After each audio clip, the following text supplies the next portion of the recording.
In the autumn of 1944, a 19-year-old physicist walked out of the most classified facility on Earth carrying a handwritten document that could end civilizations. He passed it to a Soviet courier on a street corner in New York City. No dead drop, no encrypted radio, just a teenager handing a stranger the blueprint for an atomic bomb, and then calmly walking back to work.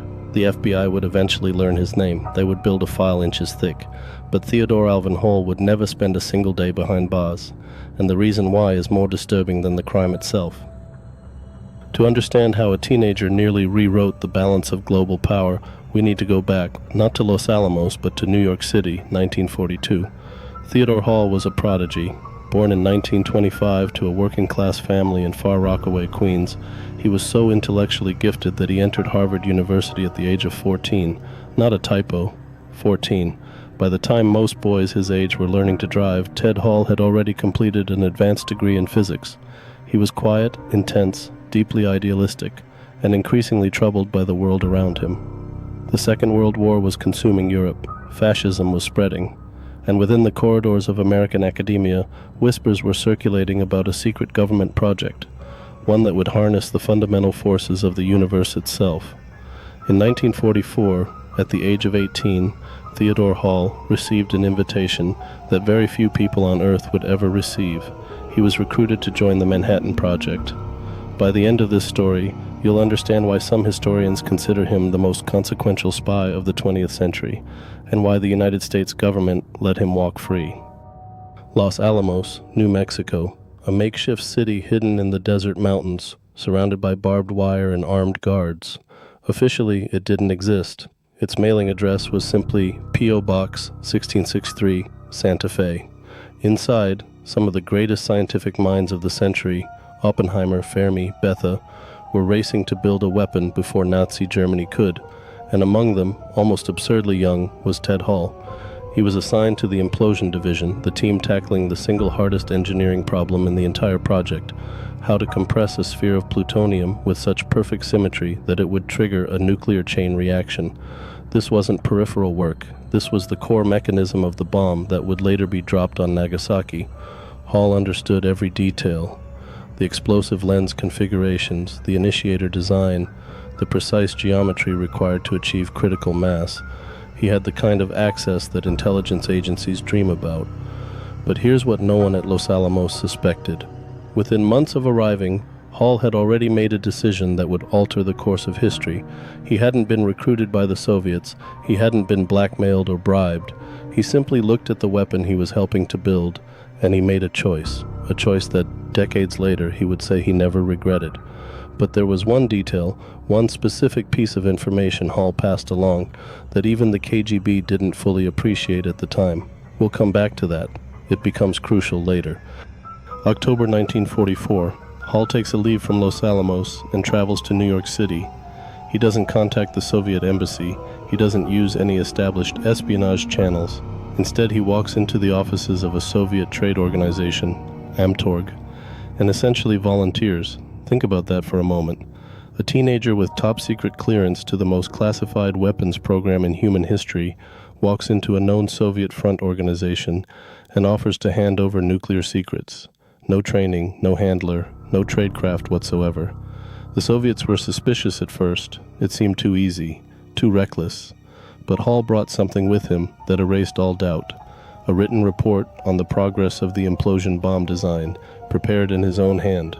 His contact was a Soviet intelligence officer named Sergei Kurnikov, and the courier who would become his primary link to Moscow was a fellow Harvard graduate named Saville Sachs, Hall's college roommate. Sachs had no espionage training either. He was nervous, clumsy, and conspicuous, the kind of person who sweats through a handshake. And yet somehow this amateur operation would succeed where professional networks failed.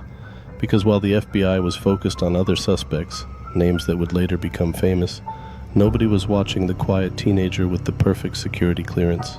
Nobody was watching. Not yet. Here's what Hall gave them. Not vague descriptions, not general principles. He provided the Soviets with detailed technical specifications of the implosion lens design, the precise arrangement of shaped explosive charges that would compress the plutonium core.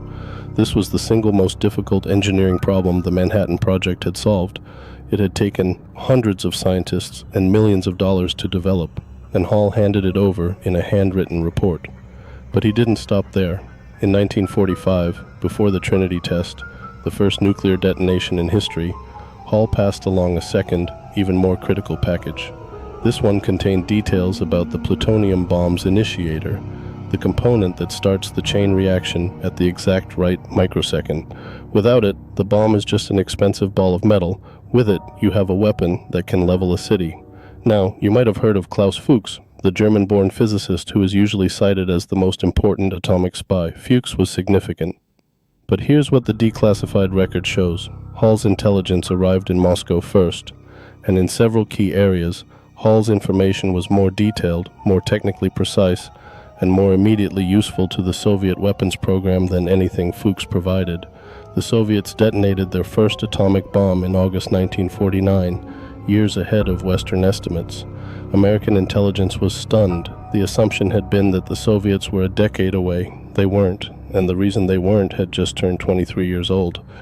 So why did he do it? This is the question that haunts the entire story. Hall wasn't motivated by money. The Soviets never paid him a cent. He wasn't blackmailed. He wasn't a communist ideologue in any conventional sense. In interviews given decades later, after the Cold War ended and his identity was finally made public, Hall explained his reasoning with a clarity that is almost more unsettling than the act itself. He said he was terrified, not of the Soviets, of America. He was 19 years old, watching the most powerful weapon in history being assembled around him, and he believed that no single nation should hold a monopoly on the power to destroy the world. He believed that if only the United States possessed the atomic bomb, the temptation to use it, not just once, but as a tool of global domination, would be irresistible. So he decided, alone, without consulting anyone, that the only way to prevent nuclear annihilation was to ensure a balance of power. Mutually assured destruction. A teenager invented the concept before it even had a name. Imagine being 19. Imagine holding a secret that could reshape the world. And imagine deciding, by yourself, in a cramped dormitory room, that you know better than your own government what the future of humanity should look like. That is either the act of a visionary or the most dangerous kind of arrogance imaginable. And the truth is, it might be both. The unraveling began in 1949. The United States Army's Signal Intelligence Service had been quietly working on a top-secret program called VENONA, the systematic decryption of Soviet intelligence communications intercepted during and after the war. Thousands of coded messages between Moscow and its agents in the West were being painstakingly decoded. And buried in those cables, analysts found references to a source at Los Alamos codenamed MLAD, the Russian word for young. Young. The clue was almost too obvious. Cross-referencing the dates, the technical details described, and the age profile, the FBI zeroed in on Theodore Hall. In 1951, an FBI agent named Robert McQueen brought Hall in for questioning. Hall was calm, remarkably calm. He admitted nothing. He denied nothing specific either. He simply answered questions with questions, deflected with vague statements, and maintained a posture of polite bewilderment. His roommate and courier, Seville Sachs, was interrogated separately. Sachs was less composed, but he held firm. No confession, no corroboration. And here's where the story takes its most infuriating turn. The FBI knew. They had the VENONA decrypts. They had identified MLAD. They had connected the dots. But they couldn't use any of it, because VENONA was itself one of America's most closely guarded secrets. Revealing its existence in a courtroom would tell the Soviets that their communications had been compromised. The intelligence community faced an impossible choice: prosecute Hall and burn VENONA, or protect the program and let a spy walk free. They chose to let him walk, and this is the part that rewrites everything you think you know about Cold War justice. In 1953, Julius and Ethel Rosenberg were executed in the electric chair at Sing Sing prison for conspiracy to commit espionage for passing atomic secrets to the Soviet Union. Their trial was a national sensation. Their deaths became a symbol of Cold War paranoia and American resolve. But here's the twist that still makes historians uneasy. The intelligence Theodore Hall passed to Moscow was almost certainly more valuable, more technically detailed, and more directly impactful on Soviet nuclear development than anything the Rosenbergs ever transmitted. The Rosenbergs were executed. Hall was not even charged. 2 people died for a lesser crime while the person who committed the greater one lived out his life in peace. After the FBI let him go, Hall left the United States entirely. He moved to Cambridge, England, where he became a respected biophysicist at the Cavendish Laboratory. He published papers. He raised a family. He lived quietly and comfortably for decades while the Rosenbergs' sons grew up orphans. It wasn't until 1995, when journalist Joseph Albright and his wife Marcia Kunstel published their investigation Bombshell, that Hall's role was publicly revealed. Confronted at last, Hall issued a brief written statement. He expressed no remorse. He said he had acted to prevent a nuclear monopoly. He said he still believed he had done the right thing. So let's return to that street corner in New York, autumn 1944. A 19-year-old boy, because that's what he was, a boy, standing under the gray October sky holding a folded document that contained the mechanism for ending the world. He hands it to a stranger, and then he walks away. No hesitation, no looking over his shoulder. He walks back to the train station, rides back to New Mexico, and returns to work the next morning as if nothing happened. That document would travel from New York to Mexico City to Moscow, where Soviet physicists would study it with a mixture of astonishment and disbelief. It would accelerate the Soviet atomic program by years. It would reshape the entire geopolitical architecture of the 20th century.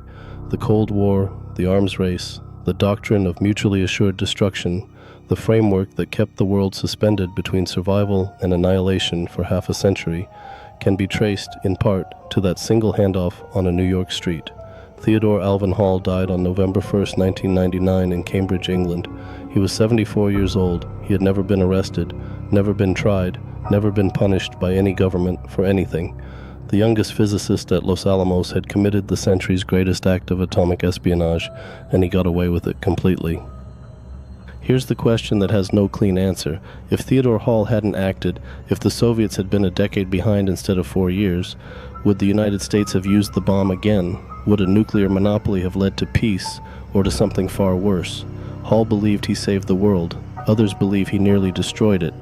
The truth, like most truths that matter, probably lies somewhere in the darkness between. The dark ledger has many pages, and the next one may be the one that keeps you up tonight.